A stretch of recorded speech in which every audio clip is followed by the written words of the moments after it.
Of the nearly 800 superdelegates, CNN estimates that as of now, 199 are backing Barack Obama, 238 are committed to Hillary Clinton.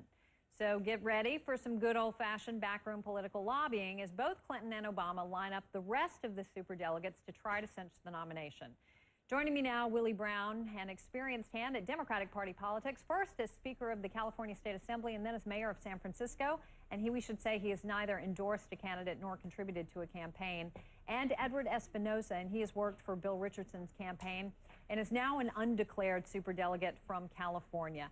And let me start with you, Mayor Brown. Just talk to us generally about this concept of the superdelegates, why the Democrats came up with it, why you think it's the route to go, that it should be up to the superdelegates to make this final decision.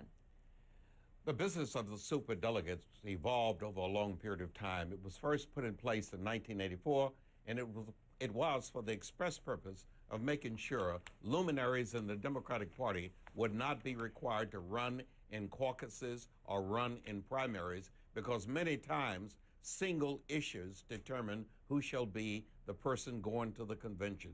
It was a means by which you could put what should be the trustees of the party in place, those who are there regularly, day in and day out, year in and year out, Congress people, U.S. senators, governors, important legislative leaders, national party membership leaders on the national committee, as well as state chairs. And that's what it's for. Do you believe they should be able to vote their conscience as opposed to going whichever way their state goes or their district?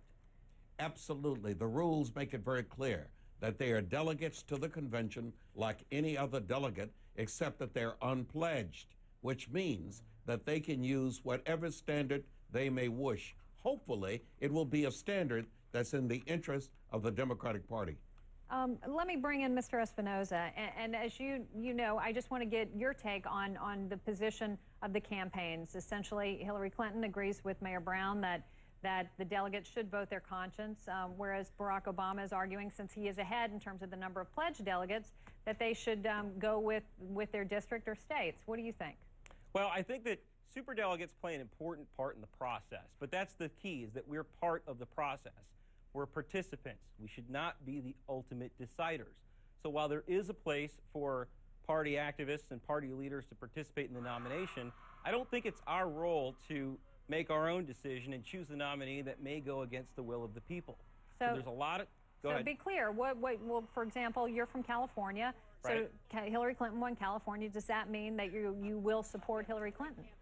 Well, now, as you mentioned at the top, I was a superdelegate for Bill Richardson a couple months ago, and a lot has changed in this race. You know, there was 56 days between New Hampshire and Texas, and there's 51 days between Texas and Pennsylvania. We're right in the middle, and you can't predict what's going to happen, but not only do I represent California, I represent the National Democratic Party, and I prefer to support the will of the voters. If that's Hillary, it's Hillary. If it's Barack Obama, then it's Barack Obama. So ideally, we have a dream ticket. Because I'm not quite clear on your position. Are you telling me that we're going to let this play out to whichever point it does, if they finish out the rest of the primaries, and whoever wins the popular vote and at that point has the most pledged delegates, that's who you would support?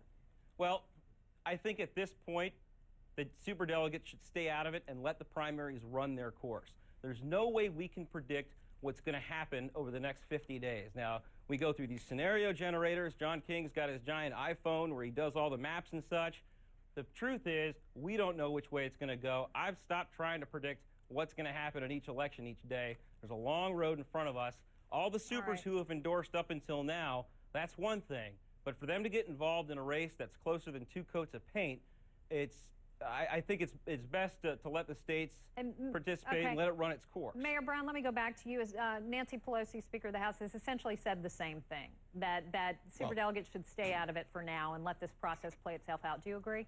It is not a matter of whether superdelegates get in or out. Let me tell you, politicians are weird people. I'm one of them. We always say what we think is in our best interest at that moment, and that's exactly what this young man is saying on television. He is telling you, and he won't answer the question, are you for the will of the people in California determining how the California superdelegates vote? If you're for the will of the people, it's got to be the will of the people in your state.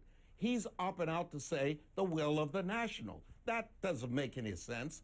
When we, as a party, put together super delegates, we said you are an unpledged delegate. You can make your decision based upon whatever you believe to be in the best interest of the party. Well, and that's exactly what should be done. What doesn't make sense is that super delegates represent 20% of all delegates needed to begin with.